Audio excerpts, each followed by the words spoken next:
ওরা মাকাম জুজবা হাকছি জেমা খাজ ইনসুজা ফজলে উআ মসজিদর জুমলা জাহা। এই আল্লাহর ভয়টা যখনই আসবে, আসা মাত্র সে যদি স্কুলে পড়ে নামাজ ধরে ফেলবে, কলেজে পড়লেও দাড়ি রেখে ফেলবে। এ কারণে দেখেন আপনি নামাজ পড়েন না, কিন্তু আপনার লাইনের বহু আল্লাহর বান্দারা জেনারেল লাইনে থাইকাও নামাজ পড়ে নাই। আপনি পারেন না কেন? আপনার মতোই তো যুবক রাস্তায় গাড়ি চালায়, নামাজ ছাড়ে না, আপনি পারেন না কেন? আপনার মতোই জেনারেল লাইনের মানুষটা র্যাব, আর্মি, পুলিশ, বিডিআরের চাকরি করে, ডাক্তার, প্রফেসর, ইঞ্জিনিয়ার, নামাজি, আপনি পারেন না কেন? কার ভয় নাই? আর এই ভয়টা মায়ের গর্ভ থেকে নিয়ে আসা যায় না, এই ভয়টা কোথাও থেকে অর্জন করতে হয়। লিকুল্লি শাইইন মা'দিনুন ওয়া মা'দিনুত তাকওয়া কুলুবুল আরিফিন। প্রত্যেকটা ভালো জিনিস রাখার একটা গোডাউন আছে, আর একমাত্র আল্লাহর ভয় অন্তরে জমা করার একমাত্র গোডাউন হলো আল্লাহর প্রিয় বান্দা, ওলিয়ে কামেল, আহলুল্লাহ যারা, আরিফিন যারা, তাদের কলব। এই জমিনের মধ্যে যারা আল্লাহর প্রিয় আশিক, আহলুল্লাহ যারা, আমরা সাধারণ ভাষায় বলি ওলিয়া উলিয়া, এদের কলব হলো তাকওয়ার গোডাউন, আল্লাহর ভয়ের গোডাউন। এই ভয়টা যখন অন্তরে আসবে, বান্দা গুনাহ ছাড়াটা অনেক সহজ হয়ে যাবে। আমি এখানে যদি আপনাদের প্রশ্ন করি, আপনারা কারা কারা আল্লাহকে ভয় করেন যদি জিজ্ঞাসা করি, সবাই হাত উঠাইব না? অনেক চালাক পারলে পা উঠে দিবে যে সাইরাত পায় আমরা আল্লাহর ভয় করি, অথচ নামাজ নাই, রোজা নাই, হালাল হারামের ভেদাভেদ নাই। তাহলে আপনি ভয় করেন, আমিও নামাজ পড়ে বলি আল্লাহকে ভয় করি। মূলত আল্লাহর ভয় কি জিনিস আপনার এখনো বুঝে আসে নাই। একটা মানুষ সাপ দেখলে ভয় পায়, তার প্রমাণ হলো সে সাপ ধরবেও না, কাছেও যাবে না। মাঝে মাঝে ঘুমের মধ্যে সাপ সাপ হয়ে জোরে চিৎকার দেয়। একটা সন্তান মা বাবারে ভয় করে, তার প্রমাণ হলো সন্তান মা বাবার সামনে অন্যায় করে না, কেন? শাস্তির ভয়। একটা ছাত্র শিক্ষকের ভয় পায়, এ কারণে অন্যায় করে না, কেন? মা বাবা, শিক্ষক তাকে শাস্তি দিবে। ঠিক এই জমিনের মধ্যে যেই মানুষ আল্লাহর আযাবকে ভয় করবে, ওই মানুষটা গলায় ছুরি লাগাবে, দাড়ির মধ্যে অস্ত্র লাগাবে না। হরকে দারত খৌফে হকদার দিল মদয়ম জন্নতুল মাওয়া দেহদ ওরা মাকাম জুজবা হক চীজে মখাজ ইনসুজা ফজলে উআ মস্তে দর জুমলা জাহা। আল্লাহর ভয় অন্তরে জমা করো হে মুমিন। এই ভয়টা অন্তরে জমা করার জন্য একটাই মাত্র পথ, এই জমিনে আল্লাহর প্রিয় বান্দা যারা আছে তাদের নেক নজর লাগাও। কারণ আল্লাহর প্রিয় গোলাম যারা, তাদের নজরের মধ্যে পাওয়ার আছে। আছে না নাই? আর এলাকার একটা গাঞ্জাখোরের চোখে যদি পাওয়ার থাকে, আল্লাহ আল্লাহর নজরে থাকবে না? একটা বেআমল গাঞ্জা খায়, ও একটা দুধের বাচ্চা খুব সুন্দর দেখে, এত সুন্দর, গজব শুরু হয়ে গেছে। শুকায় যায়, খায় না। ডাক্তার কয় কোনো রোগ নাই, মুরব্বীরা কয় বদ নজর লাগছে। লাগেনি? আপনাদের এলাকায় কদু গাছ লাগায় না? মাঝে মাঝে দেখবেন জুতাটা নাই, দেখছেন কোনদিন? কেন? জুতার বরকতে কদুগুলো অনেক বড় হবে, পোকায় ধরবে না। কারণ এই জুতা বরকত কেন? নমরুদের গালে লাগছে এই জন্য। আসলে কি বরকতের জন্য জুতাটা নাই, না বদনজর? বদনজর। কার বদনজর? বড় হুজুরের? কার? গাঞ্জাখোর। একটা বেআমল ওয়ালা। তাহলে একটা গাঞ্জাখোরের নজরে যদি পাওয়ার থাকে, আল্লাহর প্রিয় গোলাম যারা, আল্লাহর প্রিয় বান্দা, আল্লাহ ওয়ালা, তাদের নজরে পাওয়ার থাকবে না? আউলিয়ারা কারে উকবা ইখতিয়ার জাহেলারা, কারে দুনিয়া ইখতিয়ার মাইলে মোমেন, সোয়ে মোমেন মিশাওয়াত মাইলে কাফের, সোয়ে কাফের মিশাওয়াত। আল্লাহর বান্দাদের যারা প্রিয় তাদের চোখের নজরের মধ্যে আল্লাহ পাওয়ার দান করেন। কোরআনের ভাষায় পাওয়ারকে বলে ফুরকান, হাদিসের ভাষায় এই পাওয়ারকে বলে ফেরাসাত। ইয়া আইয়ুহাল্লাযীনা আমানু ইন তাত্তাকুল্লাহ ইয়াজআল লাকুম ফুরকানা। যারা তাকওয়ার উপরে মুজাহাদা করবে, প্রচেষ্টা করবে, আল্লাহ তাদেরকে ফুরকান নামের পাওয়ার দান করবেন। রহমতের নবী বলেন, ও দুনিয়ার উম্মত, ইত্তাকু ফিরাসাতাল মুমিন ফাইন্নাহু ইয়ানজুরু বিনূরিল্লাহ। আল্লাহর প্রিয় গোলাম যারা, তাদের ফেরাসাতের পাওয়ারকে তোমরা ভয় করিও, কারণ তুমি যা দেখো না, বুঝো না। আল্লাহর প্রিয় গোলাম যারা, আল্লাহ ওয়ালা, তারা অনেক কিছু দেখেন, বুঝেন, নূরের, আল্লাহর দেওয়া নূরের পাওয়ার দিয়ে দেখেন, নূরের আলো দিয়ে তারা দেখেন।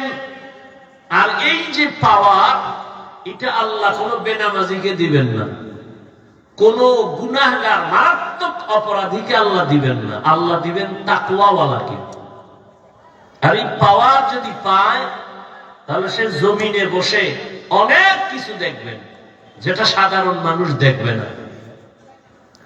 খলিফাতুল মুসলিমিন ওমর ফারুক রাদিয়াল্লাহু তাআলা আনহু খুতবা পড়তেছে, হঠাৎ করে খুতবার মাঝখানে একটা অপ্রাসঙ্গিক আওয়াজ দিলেন, ইয়া সারিয়াতাল জাবাল, ইয়া সারিয়াতাল জাবাল, ইয়া সারিয়াতাল জাবাল। এ সারিয়া, পাহাড় পাহাড় পাহাড়।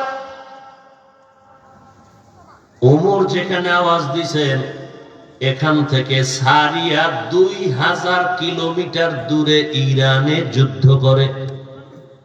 সারিয়াকে জিজ্ঞাসা করা হলো, সারিয়া, ওমরের আওয়াজটা শুনছুনি? বলে, কাছে বসিয়া যেভাবে শোনা যায় তেমনি শুনছি। আল্লাহু আকবার। আউলিয়ারা কারে উকবা ইখতিয়ার জাহেলারা, কারে দুনিয়া ইখতিয়ার। আল্লাহ তাআলা এই পাওয়ার দান করেন তার খাস বান্দা ওলিয়ে কামেল যারা, তাদের নজরে পাওয়ার, তাদের কথায় পাওয়ার কে দান করেন? তবে এই পাওয়ার কোন ভণ্ডকে আল্লাহ দিবেন না, কোন বেনামাজিকে দিবেন না, বেপরদাওয়ালাকে পাওয়ার দিবেন না। যদি দুনিয়ার কোন ভণ্ড বেপরদাওয়ালা এরকম আজগুবি কোন পাওয়ার দেখায়, সেটা আল্লাহর দেওয়া না, ওটা নিজের বানানো। বলে নিজে বানায় কেমনে? জাদু করে, নয় জিন দিয়ে করে, কুফুরি কালাম টালাম করে, এই সমস্ত চালাকি করে। আল্লাহর দেওয়া পাওয়ার না। আল্লাহর এই পাওয়ার কোন বেনামাজিকে দিবেন না, ভালো করে মনে রাখবেন। আমাদের দেশে বহু ভণ্ড আছে, নামাজ নাই, রোজা নাই, পর্দা নাই, অনেক কিছু দেখায়। এই দেখানোটা জিনের দ্বারা দেখায়, ভিন্ন কিছুর দ্বারা দেখায়, অবৈধ পন্থায় দেখায়, আল্লাহর পক্ষ থেকে না। কথা বুঝেননি? খুব বুঝার চেষ্টা করবেন। وَأَمَّا مَنْ خَافَ مَقَامَ رَبِّهِ وَنَهَى النَّفْسَ عَنِ الْهَوَى فَإِنَّ الْجَنَّةَ هِيَ الْمَأْوَى। আল্লাহর আদালতে দাঁড়াইয়া হিসাব দেওয়ার ভয়। এই জমিনের মধ্যে একজন মুসলমান শাসক, শুধু শাসক না, আল্লাহর প্রিয় বড় বান্দা। আপনারা নাম সবাই জানেন, বাদশাহ হারুন রশিদ। নাম জানেননি? ঘুমাইতেছেন? হারুন রশিদের স্ত্রীর নাম কি? জুবায়দা খাতুন। কেমন বাদশাহ, কেমন বউ! জুবায়দা কোরআনের হাফেজা, তার বাড়ির মধ্যে 100 মহিলা কাজ করে, সব কোরআনের হাফেজা। সুবহানাল্লাহ। জুবায়দা সিদ্ধান্ত নিয়েছেন আমার পুরো বাড়ির মধ্যে 24টা ঘন্টার মুহূর্তে সেকেন্ডে সেকেন্ডে কোরআনের তেলাওয়াতের আওয়াজ হবে। এমন ভাবে টাইম করে দিলেন, এক একজন মহিলাকে বললেন তুমি আধা ঘন্টা কোরআন তেলাওয়াত করবা, এরপরে তুমি কাজে যাইবা, এরপরে আরেকজন মহিলা তেলাওয়াত শুরু করো, তুমি কিছুক্ষণ তেলাওয়াত করে কাজে যাও, আবার আরেকজন তেলাওয়াত করবে, আরেকজন কাজে যাও। এইভাবে শিডিউল করে দিয়েছেন। জুবায়দার বাড়ি এখন 24 ঘন্টাই কোরআনের তেলাওয়াতের আওয়াজ। জুবায়দার স্বামী বাদশাহ হারুন রশিদ তিনি একদিন দেশের বড় বড় উলামায়ে কেরামদের রাজপ্রাসাদে দাওয়াত দিলেন, দুপুরের খানার আয়োজন করলেন। উলামায়ে কেরাম আসলেন, যথেষ্ট পরিমাণ আপ্যায়ন করলেন। খানা দানার পরে বাদশাহ হারুন রশিদ সিংহাসনে বসে উলামায়ে কেরামদের সম্মানের সাথে খোঁজ খবর নিয়ে বললেন, মেহমানদের ঠিক আছেনি? বলে হ্যাঁ। বলে আমি যে আপনাদের এত সুন্দর আপ্যায়ন করলাম, আমার একটা উদ্দেশ্য আছে। উলামায়ে কেরাম বলেন কি উদ্দেশ্য? আপনারা তো আমাকে চিনেন। বলে হ্যাঁ চিনি, আমি বাদশাহ হারুন রশিদ। আমি দুনিয়ার লাইনে যেমন দেশ পরিচালনা করি, আখিরাতের লাইনেও আমি আমলের চেষ্টা চালায় যাইতেছি, আমি ওই বাদশাহ। তো আমাকে আপনারা বলেন কে কি রকম জানেন? বলে সবাই ভালো জানি। আমাকে আজকে একটা রেজাল্ট দিতে হবে। কি? বলে আমি যে আমল টামল করি, এর রেজাল্টটা কি হবে? আমি কি জান্নাতে যাব না জাহান্নামে যাব? সব আলেম এক আওয়াজ দিলেন, আপনি জান্নাতে যাবেন না জাহান্নামে, এটা বলার ক্ষমতা কারো? হ্যাঁ, আপনি ভালো আমল করেন, এতটুকু বলা যাবে আপনি জান্নাতের পথে আছেন, কিন্তু আপনি জান্নাতি এটা বলা যাবে। অথবা আপনি অন্যায় করেন, বলা যাবে আপনি জাহান্নামের পথে আছেন, কিন্তু আপনি জাহান্নামী বলা যাবে। বাদশাহ হারুন রশিদ মজাক করে বললেন, তা আপনাকে খাওয়াইয়া লাভ হইল কি? একটা রেজাল্ট যদি দিতেই না পারেন আমি জান্নাতি না জাহান্নামী, তো লাভ হইল কি খাওয়াইয়া? বাদশাহ নিরাশ। ঠিক আছে, আর কি করার, আপনারা চলে যান। মনটা বড় খারাপ। উলামায়ে কেরামও পেরেশান হয়ে গেলেন। বাদশার আপ্যায়নে আমরা আপ্যায়িত হলাম, কিন্তু তার মনের চাহিদা পূরণে একটা সমাধান দিতে পারলাম না। ভরা মজলিসের ভেতরে দেশের বড় বড় বড় বড় উলামায়ে কেরাম সব চুপ হয়ে গেলেন। যখন সবাই বিদায় নিবে এমন সময় পেছন থেকে একটা 9 বছরের বালক দাঁড়ায় গেলেন। দাঁড়ায় বললেন, বাদশাহ যাব না, বেয়াদবি মাফ করবেন, যদি আপনি অনুমতি দেন আপনার জবাবটা আমি দিব। সুবহানাল্লাহ। হারাদিন বিড়ি ঠেললে সুবহানাল্লাহ করবেন কেন? আল্লাহ হেদায়েত দান করুন। जिंदगी में बंदगी तू कर नहीं, जिंदगी में बंदगी तू कर नहीं, जिंदगी बे बंदगी शर्मिंदा है, जिंदगी बे बंदगी शर्मिंदा है। यहाँ हम सब मुसाफिर दिल ना लगा,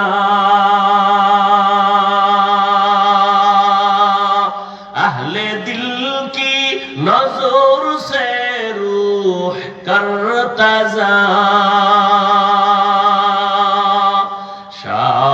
दौलत सब फकीर घर नेक नहीं, शाह दौलत सब फकीर घर नेक नहीं, जिंदगी में बंदगी तू करना है, जिंदगी में बंदगी तू करना है, जिंदगी बे बंदगी शर्मिंदा है, जिंदगी बे बंदगी शर्मिंदा है, जिंदगी में बंदगी कुन बंदगी, बंदगी बे जिंदगी शर्मिंदगी। 9 বছরের বালক দাঁড়ায় গেল। বাদশা বলে ওকে আসার সুযোগ দাও। 9 বছরের বালক সামনে দাঁড়াইয়া বলেন, বাদশা জাহাপন আপনার প্রশ্নটা কি আবার বলেন।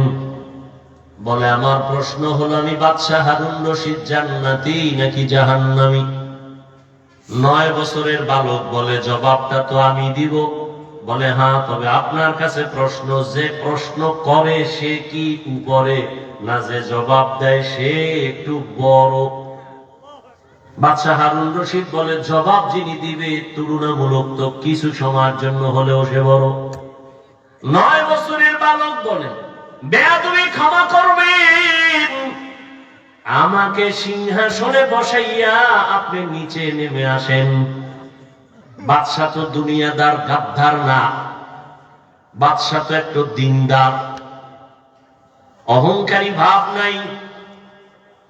উজিরকে বলে নিচে আমাকে বসার বিছানা দাও, 9 বছরের সন্তানটাকে আমার সিংহাসনে উঠাও। বাদশা হারুন রশিদ নিচে চলে গেলেন। 9 বছরের বালক বাদশা হারুন রশিদের সিংহাসনে বসিয়াই বাবা মাত্রই বলে, আল্লাহ যাদের ইলমের নূর দান করেন তাদের সম্মান তো এমনই হয়। আল্লাহ যাদের ইলম দান করেন তাদের সম্মান তো এমনই হয়। এত বড় বাদশা আসছে নিচে বসে গেছে, আর ইলমের বরকতে আল্লাহ আমাকে অনেক উপরে উঠাইয়া দিলেন। এটা আমার চেহারার গুণে না, ইলমের বরকতের কারণ। ইলমেরা এজাজ করদান বেহিসাব, খলকেরা দাদান জবাবে বাসওয়াব, হক না দারত দোস্তে খলকা জারেরা, মিস্তে ই খাসলত একে দিনদারেরা। ইলম ওয়ালার থেকে জমিনে সম্মানিত আর কেউ নাই। মহামারী করোনায় তাকাইয়া দেখছো, স্কুল বন্ধ, কলেজ বন্ধ, চাকরি বন্ধ, ব্যবসা বন্ধ, ফ্যাক্টরি বন্ধ, দোকান বন্ধ, গাড়ি ঘোড়া বন্ধ, পুরা দুনিয়াটা স্তব্ধ হয়ে গেল। ইতিহাস ভুলে যাইও না রে জাতি, ভালো করে মনে রাখিও, এ জমিনে সব বন্ধ হয়ে গেল, কিন্তু কোরআনের একটা মাদ্রাসাও বন্ধ হয় নাই। আল্লাহু আকবার। এ সম্মানকে দিয়েছেন। চেয়ারম্যানের চেয়ারের মেয়াদ শেষ, এমপির মেয়াদ শেষ, মন্ত্রীর মেয়াদ শেষ, এসপি সাহেবের মেয়াদ শেষ, কিন্তু কোরআনওয়ালা যে চেয়ারে বসে চেয়ারের কোনো মেয়াদই নাই। এটা শেষ কিসের? কোনো কি নাই। কোরআনওয়ালা আগেও যেমন বাদশা, এখনো বাদশা, কিয়ামতের দিনও হবে বাদশা। আপনাদের এই এলাকায় ঘরের অভাব নাই, বিল্ডিং এর অভাব নাই। আল্লাহর কসম, কোরআনওয়ালা বিল্ডিং এর যেই পরিমাণ দাম, এই এলাকায় এই পরিমাণ দামের একটা বিল্ডিংও নাই। কেন এত দাম? আল্লাহ কোরআনের বরকত, ইলমের বরকত। এরে আল্লাহর বান্দা, মহামারী করোনায় দুনিয়াদারেরা মাস্কের উপরে মাস্ক, ট্রিপল মাস্ক লাগায় বসে আছে, মরবে না। কয় মাস্ক? Triple mask. এখনো অনেকে মাস্ক লাগায় মরার ভয়। আমরা হুজুরেরা জীবন বড় ওয়াজ করছি, খানার আগে দোনো হাত ধুইয়া খাইও, সুন্নত মানে না। হুজুর কথা কামে লাগে না। মাওলায় কানে ধরাইয়া কোন হাত ধোয়াইছে, এমন ধোয়াই ধুইতেছে, এখনো ধোয়। পকেটের মধ্যে মেডিসিনের বোতল লয়, ফাঁকে ফাঁকে ধোয়, আর মাঝে মাঝে কয় হুজুর ধুইবেননি। তুমি কিয়ামত পর্যন্ত যদি ধো, কোনো সওয়াব নাই, কারণ আমরা ধুই সুন্নত হিসাবে, তুমি ধো মরার ভয়। ট্রিপল মাস্ক লাগাইছে, মরবে না। বাবারে করোনায় ধরে ফেলছে, কুলাঙ্গার দুইটা শিক্ষিত সন্তান বাবার কাছে যায় না, করোনা মরবে। এলাকার গরিবের টাকা দিয়ে কয় বাবার লাশটা রাস্তায় ফেলে দিয়ে আস। ইতিহাস ভুলে যাইও না রে বাবা।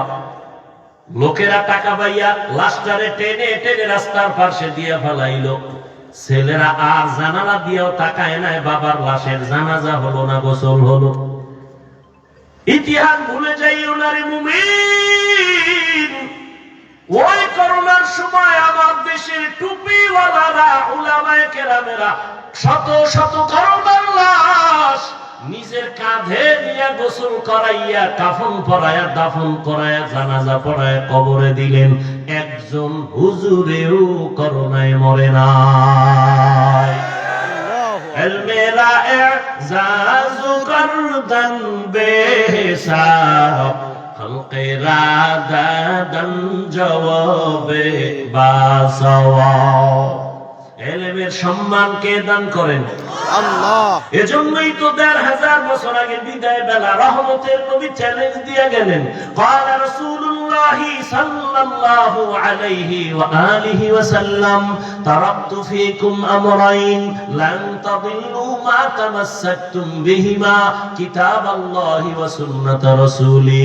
উম্মতেরা দুই জিনিস রেখে গেলাম, যদি আঁকড়াইয়া ধরো, ঈমানও যাবে না, সম্মানও যাবে না। আজও যাদের কাছে কোরআন আছে, নবীর আদর্শ আছে, এদের মতো সম্মানে আজকে পর্যন্ত কেউ নাই। সম্মান কে দান করেন? বুঝেন কিন্তু, আল্লাহ দেওয়া সম্মান। আর একটা সম্মান আছে টাকা দিয়া কেনে। কি দিয়া কেনে?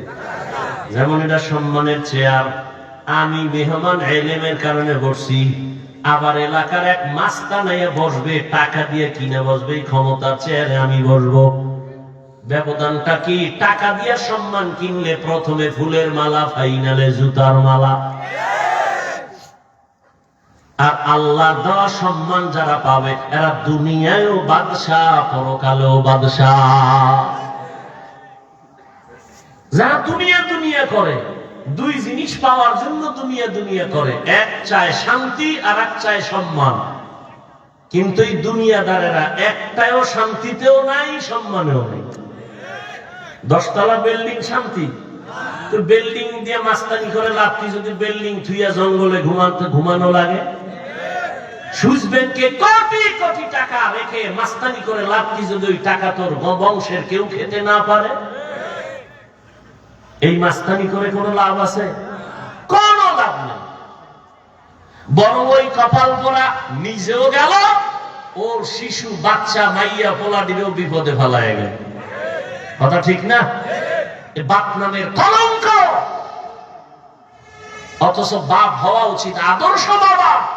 সন্তান গর্ব করবে, আমার বাবা আদর্শ বাবা। কয়জন বাবারে নিয়ে সন্তান গর্ব করবে? আজকেও একজনে বলল মাদ্রাসায় বৈশাখ ছেলের ব্যাপারে পরিচিত, কয় বাবারে মারতে যায়। আমি বললাম কারণ কি? এটা তো অন্যায়, কিন্তু কারণ দেখে, কারণ আছে।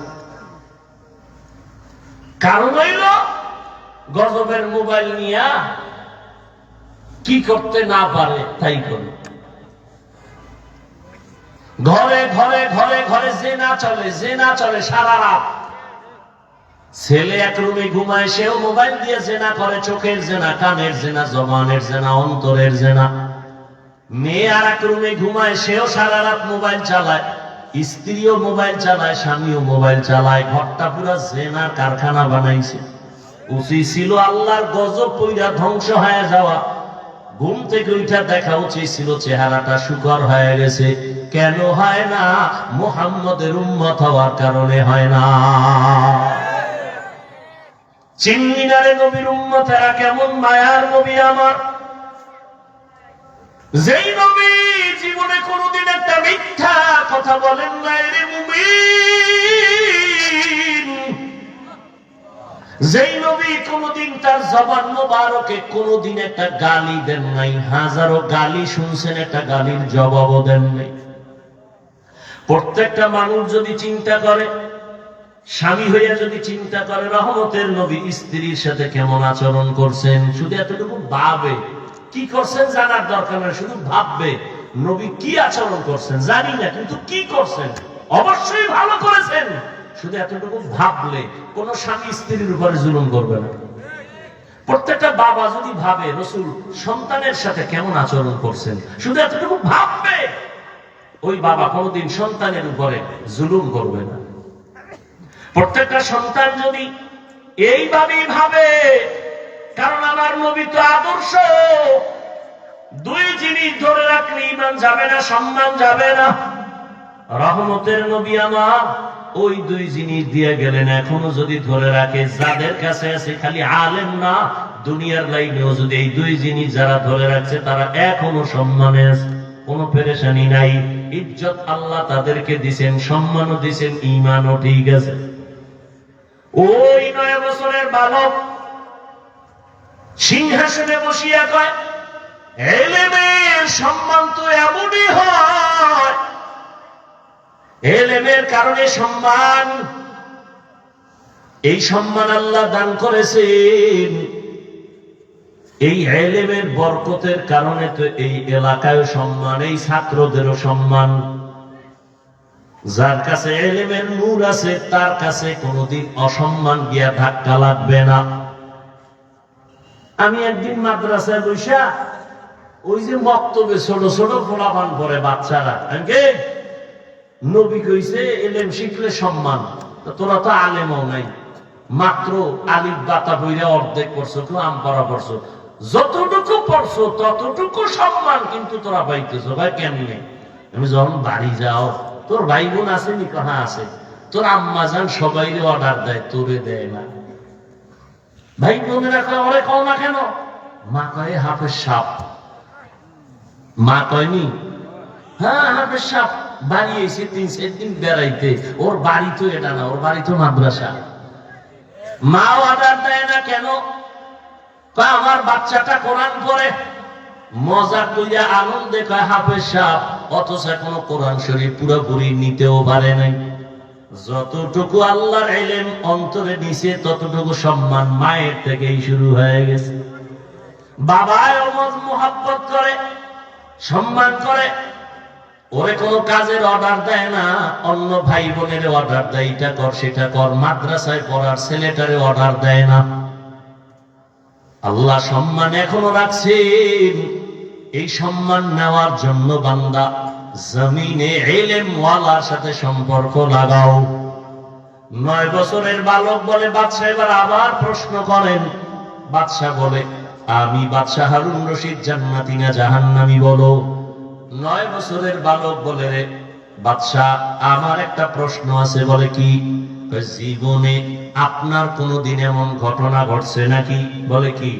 আপনি চাইলেই সুন্দরী রমণী রূপসী পাইয়াও জিনা করতে পারতেন, এমন সুযোগ পাওয়ার পরেও বিনা দ্বিধায়, কোনো চাপে না, শুধু আমার আল্লাহর কাছে জবাব দেওয়ার ভয় আপনি জিনা করেন নাই। এমন কোন ঘটনা আপনার হইছে?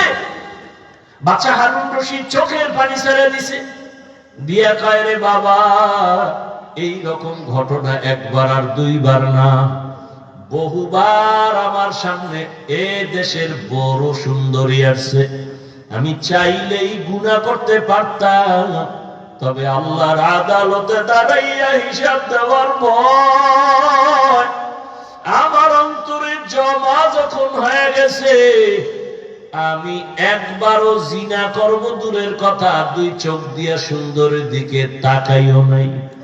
আমার অন্তরে ভয়, আমি মালিকের আদালতে কেমনে দাঁড়ায়া জবাব দিব।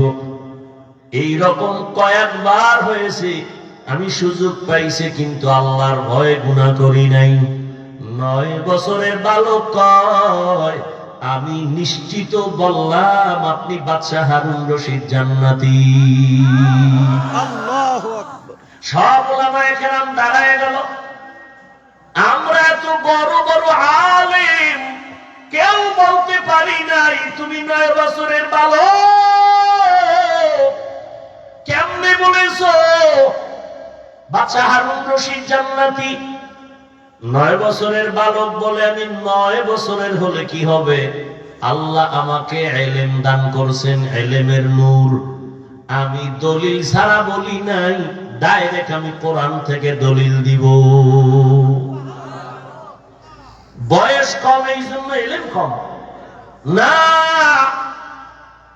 কয়েক মাস আগে এক মাদ্রাসায় বয়ান করতে গিয়া একটা ছাত্রের পাগড়ি দিলাম, 8 বছর বয়স, 6 মাসে হাফেজ হয়ে গেছে।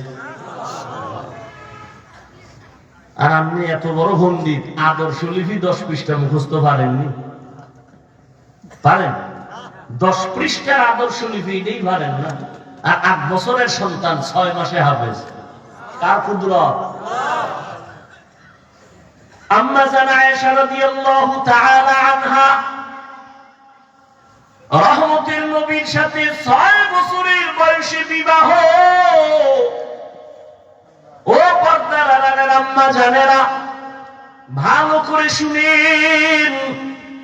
আম্মা জান আয়েশা রাদিয়াল্লাহু তাআলা আনহার 6 বছর বয়সে নবীর সাথে বিয়ে হয়ে গেল।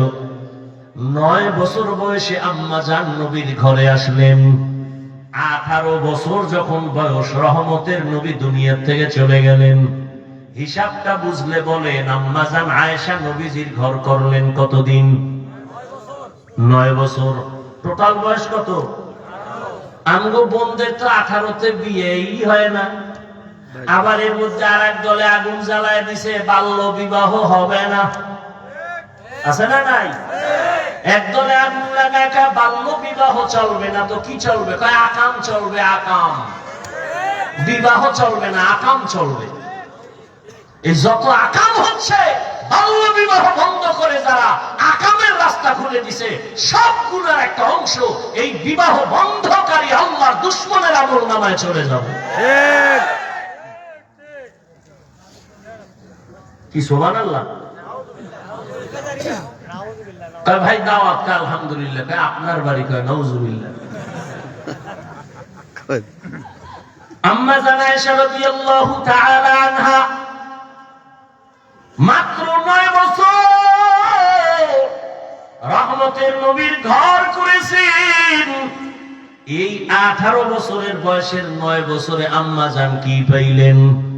আম্মা জান বলেন রহমতের নবীর নেক দোয়া লাগছে তো আমি 2000-এর উপরে হাদিসের হাফেজা হয়ে গেছি। আমনে গো বৌরা ভারে দিয়ে একটা হাদিস, এমনি আহলে হাদিস। হাদিস পারেন না, কেমনে আহলে হাদিস হইলেন? আল্লাহ হেদায়েত দান করুন। এই যে একটা কিলাকিলি শুরু হয়েছে, বাহাদুরি কি রমজান আইছে না? 11 মাসে বাহাদুরি না করতে হলো তারাবিটা লয়ে করো। 8 রাকাতের পর একটা তুফান শুরু হয় মসজিদের ভিতরে। কথা ঠিক না? মানে 8 রাকাত কইরা 20 রাকাত ওয়ালাগো ধাক্কা দিয়ে বের হয়ে গেছে। বাহাদুর। আমি আধা মিনিটের জন্য যদি মেনে নেই আপনি তারাবি 8 রাকাত পড়বেন, মেনে নিলাম, পড়েন, কোনো দ্বন্দ্ব নাই, ঝগড়া নেই। রমজানে আপনাদের জানা থাকলে বলেন একটা নফলের দাম কত? ফরজের সমান। তাহলে নফল কি রমজানে দামি না বেদামি? দামি। তাহলে আপনি 8 রাকাত যদি পড়েন ঠিক আছে, মেনে নিলাম, বাকি 12 রাকাত নফল হিসেবে পড়েন। আপনি বাহাদুরি করে বের হন কেন? অথচ আপনি হাদিস মানেন। কি হাদিস মানেন আপনি? রাসূল বলেছেন কিয়ামতের দিন ফরজ আমলের ঘাটতি পূরণ হবে নফলের দ্বারা। আপনি কি হাদিস পড়েছেন? আল্লাহ হেদায়েত দান করুন। রহমতের নবী সাহাবায়ে কেরাম নফল ইবাদত করে নাই, আপনি কেন করবেন না? হ্যাঁ, সমস্যা আছে, করেন না, সেটা ভিন্ন। কিন্তু যদি বাহাদুরি করেন আমি করব না, এই বাহাদুরিতে যদি কিছু আমল করেন তাও বরবাদ হয়ে যাবে। ওলামায়ে কেরাম বললেন, বাবা তুমি কেমনে বলেছো বাচ্চা হারুন রশিদ জান্নাতি? বলে কোরআন তার দলিল। বলে কি দলিল দাও? বাচ্চা এই আয়াত দিয়ে দলিল দিয়ে দিলেন, ওয়া আম্মা মান খাফা মাকামা রাব্বিহি ওয়া নাহান নাফসা আনিল হাওয়া ফাইন্নাল জান্নাতা হিয়াল মাওয়া। আল্লাহ ওয়াদা করেছেন, আল্লাহর আদালতে দাঁড়াইয়া হিসাব দেওয়ার ভয় যারা দুনিয়াতে গুনাহ থেকে নিজেকে বাঁচায়া চলবে, আল্লাহ ওয়াদা করেছেন আমি তাকে অবশ্যই বিনা হিসাবে জান্নাত দিয়ে দিব। আতিনা ফি দারে দুনিয়া না হাসান, আতিনা ফি দারে উকবা না হাসান, ইয়া গিয়াসাল মুস্তাগীসিন ইহদিনা বিফতিখারা বিল উলুমে ওয়াল গিনা। हर घड़ी दे में को तू तैयार है, जो न मांगे उससे तू बेजार है। এই 9 বছরের বালক কেমনে কোরআনের দলিল দিয়ে বলে ফেললো? আল্লাহ তাআলা এই জন্য ইলমের ভান্ডার সব দুনিয়ায় দেয় নাই, সামান্য একটু ইলম দিয়েছেন। নবীর ব্যাপারে দুনিয়াতে এত তাফসীর, এত ফিকহ, এত মুফতি, এত মুহাদ্দিস, এত মুফাসসির, সব ইলমের গোড়া আমার রহমতের নবী। সব ইলমের গোড়া আমার রহমতের নবী।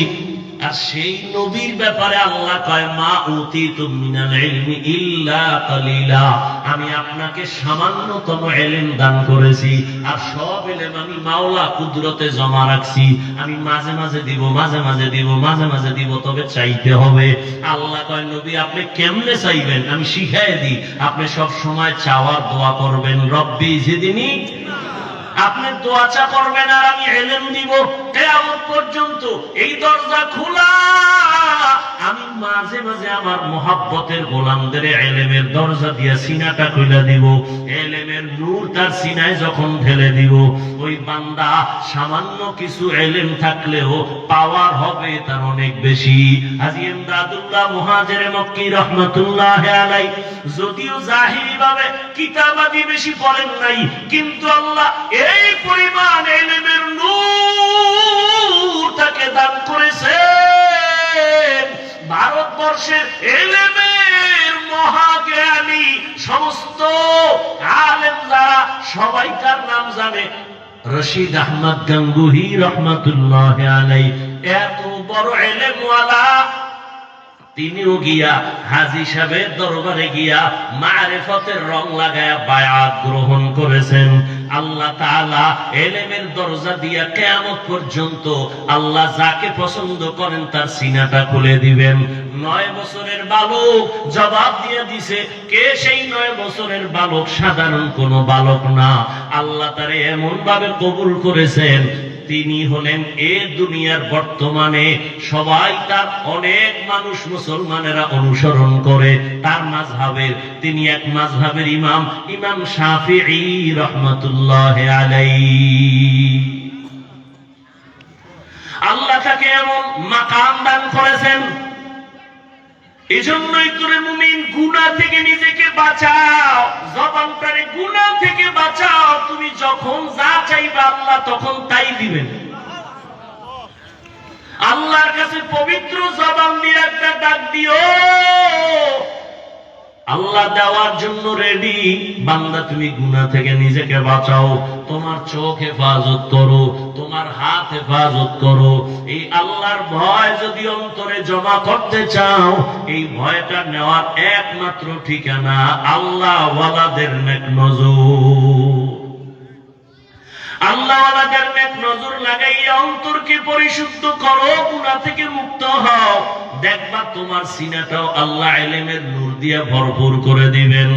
এই ভয়টা, এই আল্লাহর মুহাব্বতের ভয় যখন অন্তরে জমা হবে, ওমরের অন্তরের মধ্যে ভয়টা চলে আসছে। আবু জাহিল্লা 13 বছর নবীর বয়ান শুনিয়াও কালেমা পড়ে না। কেন? তার অন্তরের মধ্যে আল্লাহর ভয় জমা করতে পারে নাই। আর 27 বছরের এক যুবক তরবারি নিয়ে যায় নবীকে জবাই করার জন্য।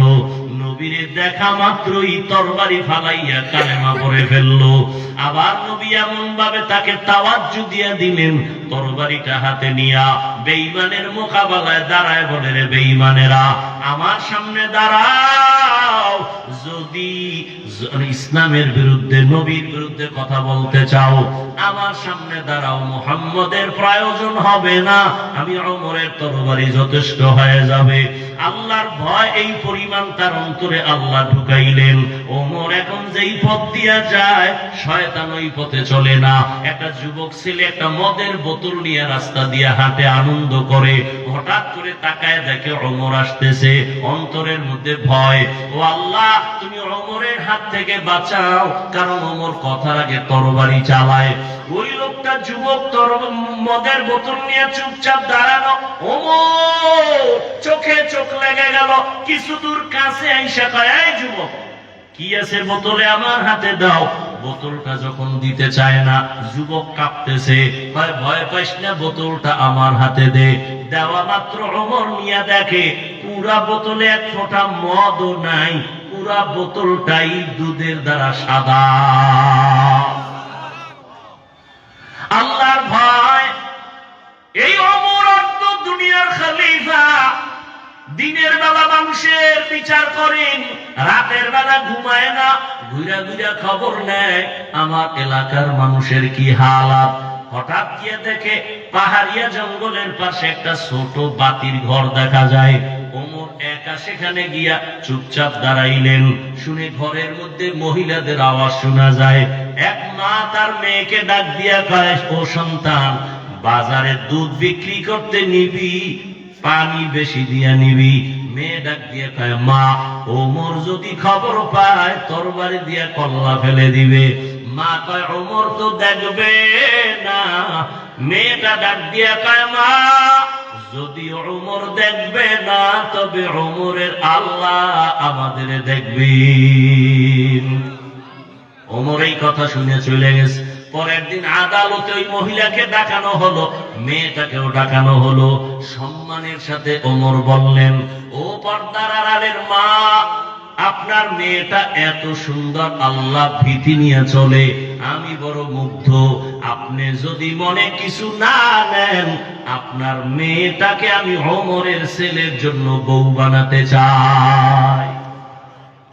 মা খুশি, ওমর যদি আমার মেয়েকে নিতে চায় এর থেকে সৌভাগ্যের কি আছে। রাজি হয়ে গেলেন। ওই মেয়েকে ওমরের ছেলের জন্য নিলেন। আর ওই মেয়ের ঔরসে, ওই মেয়ের বংশেই আরেকজন আকাশের নক্ষত্র আছেন, ওমর ইবনে আব্দুল আজিজ রহমাতুল্লাহ আলাইহি। ভাইরা আমার, এটা আল্লাহর ভয়ের কারণে সম্ভব। কি পরিমাণ আল্লাহর ভয়! জান্নাতের টিকিট পাইয়া ওমর চোখের পানি ছেড়ে কান্না করেন, আল্লাহর আদালতে আমি কেমনে দাঁড়াইয়া হিসাব দিব। রহমতের নবী বলেন, আমি একদিন এশার নামাজ পড়ে ঘুমায় গেলাম। আমি আম্মা জান আয়েশার হুজরায় ঘুমাই, মসজিদ তো পাশে, আয়েশার হুজরায় ঘুমাই। আমার ঘুমটা এমন যে আমার চোখ বন্ধ থাকে, আমার অন্তর কখনো ঘুমায় না। রাতের গভীরে হঠাৎ আমার ঘুমটা ভেঙ্গে যাচ্ছে, কি যেন একটা কান্নার আওয়াজ আমার কানে আসতেছে। আমি সজাগ হইয়া টের পাইলাম যে মসজিদের মধ্যে কে যেন কান্না করে। আমি আস্তে করে উঠলাম, উঠিয়া আমি বের হইয়া দেখি মসজিদের মধ্যে সাধারণ কেউ কান্না করে না। রাতের গভীরে আমার সাহাবী আবু বকর নামাজে দাঁড়ায় কান্না করতেছেন। আল্লাহর নবী বলেন, আমি অপেক্ষা।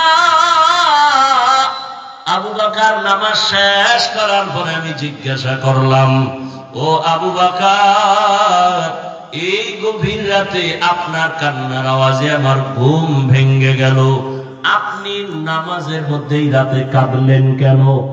এবার আবু বকর বলেন, ইয়া রাসূলুল্লাহ, আল্লাহর আদালতে দাঁড়াইয়া হিসাব দেওয়ার ভয় আমি কান্না করেছি। রহমতের নবী বলেন আবু বকর, জান্নাতের 10 জন সাহাবাদের মধ্যে আপনি তো প্রথম, আপনি কেন কান্না করলেন? আপনাকে তো আল্লাহ জান্নাতের সুসংবাদ দিয়েছেন। আবু বকর বলেন, পয়গম্বর, আপনি তো বয়ান করেছেন আল্লাহর আদালত বড় কঠিন, হাসরের ময়দানে সব মানুষ উলঙ্গ দাঁড়াবে, এমন অবস্থা হবে হাসরের মাঠে, যেই হাসরের ময়দানে সূর্যের গরমে জমিনটা তামা হয়ে যাবে, জাহান্নামের আগুনের গরম। আমার